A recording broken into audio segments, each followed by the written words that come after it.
Hey everyone, welcome back guys. Today I'm going to do some guide on support heroes that are old in the game but still are really useful in PvE fights. So in each faction there are like 1 or 2 or 3 heroes that can be used in your PvE lineup to enhance your damage dealer's attack. So they will give your main damage dealer more buffs that will make this damage dealer do more damage. So in the Shadow faction we have 2 heroes in particular. We got Tex. So Tex can do silence and horrify, and he can steal attack from the enemy team. This is really great. So he will deal damage, whatever, and yeah, he will silence and horrify. Basically they are unable, the enemy team are unable to do actives or basics, and yeah, so the passive one, when Tex did, he will leave the revenge grace on enemy team.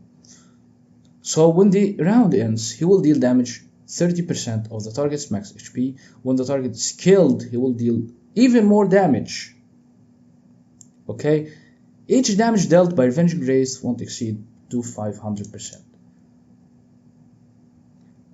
Okay, so yeah, this one, the Nether Touch, is another awesome skill of Tex. So when the round ends, if an enemy has higher attack than self, he will exchange his attack with the enemy for 1 round. He will basically steal the attack from the enemy. Awesome, right? So he will leave the horrify and the silence, and he will also steal attack from the enemy team. Ithaqua, she's just a PvE monster. She will deal tons of damage with her ghost possessed, and she have a dot effect as well.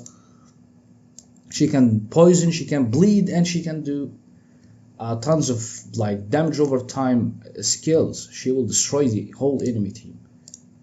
Awesome, right?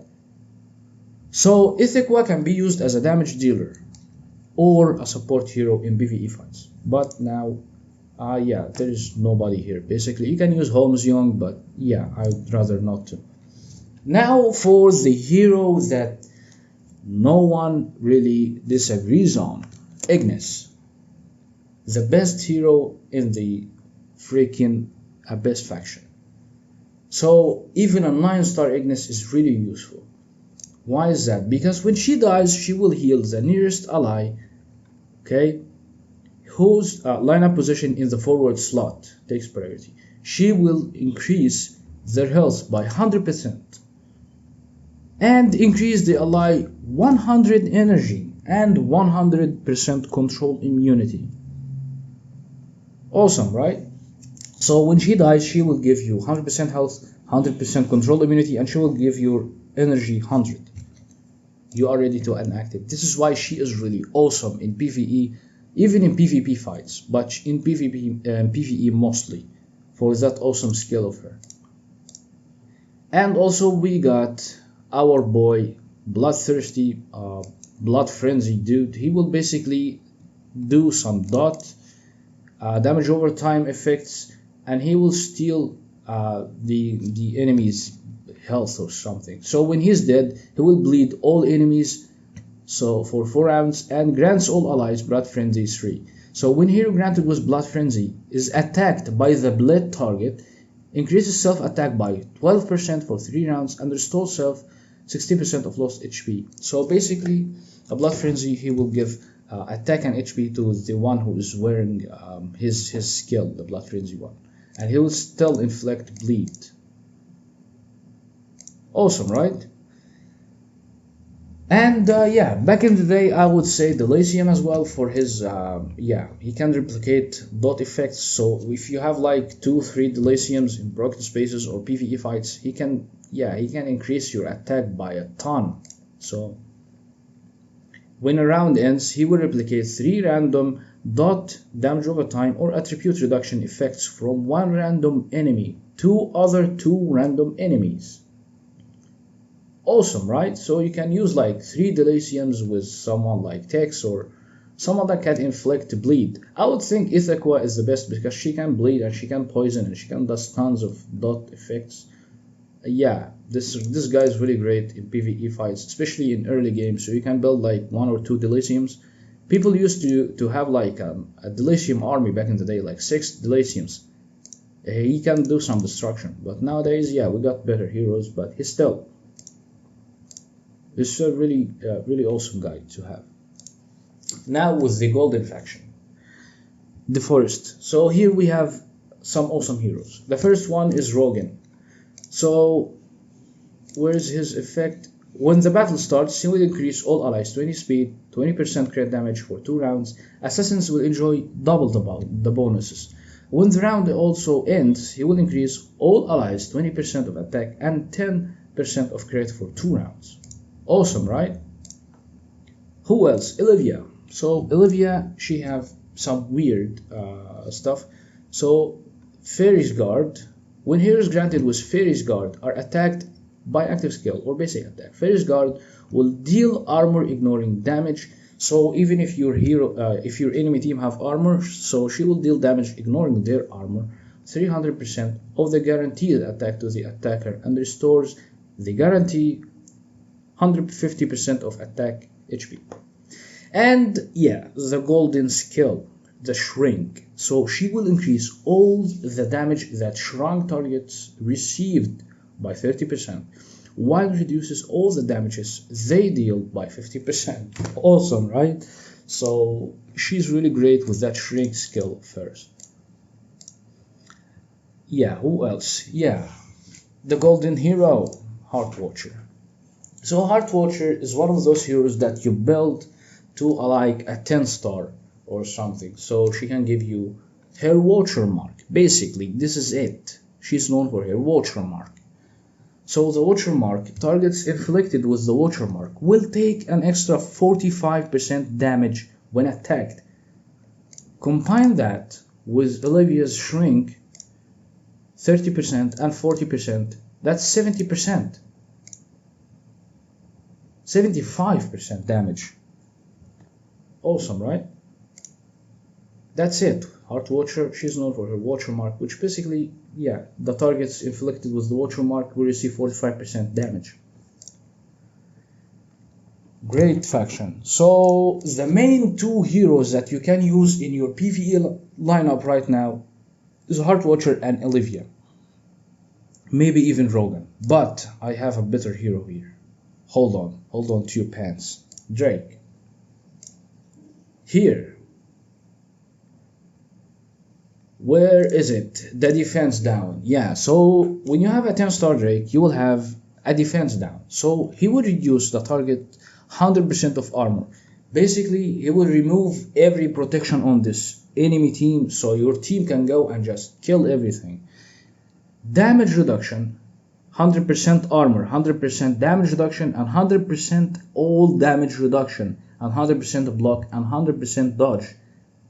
So the defense down from Drake basically means that the enemy team are losing every bit of protection they got. Okay, this is why this guy is really awesome.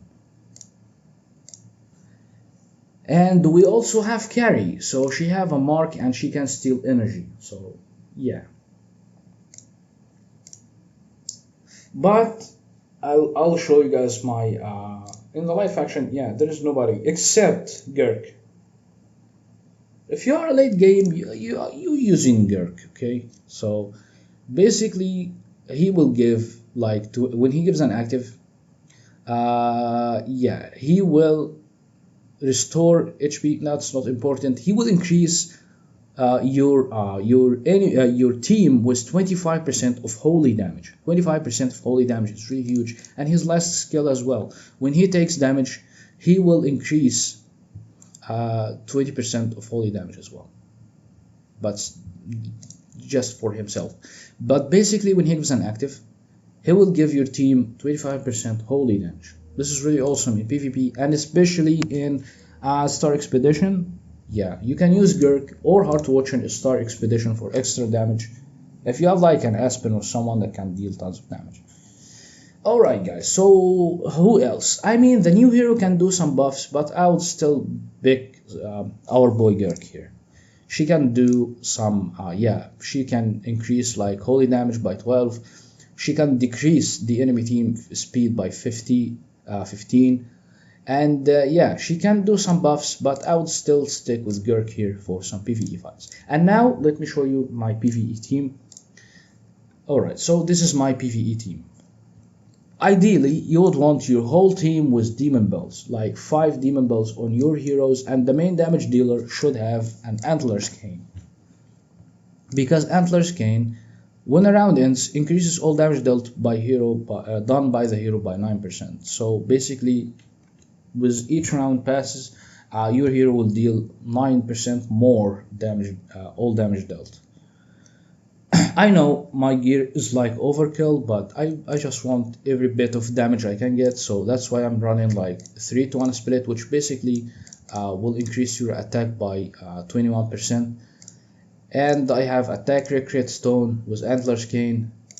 You can go with like shared fate, but I was fighting like dark arsenal in the guild altar, that's why I'm still using like control purify. And yeah, for the switches, crit damage, holy damage, or precision, whatever you want on your transcendence heroes. And yeah, for each other hero, you can run like, I don't know, attack or speed or whatever stone you got. But basically, everyone else except your main damage dealer, if you had demon bells, just use demon bells on everyone. I'm using Drake for the defense down, basically. So he will soften up the enemy wave, so he would use 100% of armor, damage reduction, all damage reduction, block and dodge, so they are soft and malleable, so I can just kill everyone. I'm using Olivia for the shrink, basically, so yeah, my team will just deal extra 30% damage, and the enemy team will take extra 50% damage. I got that wrong. Yeah, basically. And the Heart Watcher for the Watcher mark, so they will receive even more damage, 45% damage. And I'm using yeah, Snake, so because I'm using Olivia, so she can poison, and Snake synergizes well with Olivia, that's why I'm using her as well. She can do some yeah, she have a lot of skills, but basically she can poison targets, and she will give extra protection to the team. And also I'm using this boy over here for the Abyssal Corruption and the Bleed. You get the idea. So you have a main damage dealer, and everyone else is serving one purpose, to give this damage dealer energy and buffs. That's all you care about. Alright guys, I hope you really enjoyed this video. If you do, please leave a like, subscribe, and let's reach 1K, man. And yeah, have a beautiful day or night, wherever you are, and yeah. See you guys later, so peace out.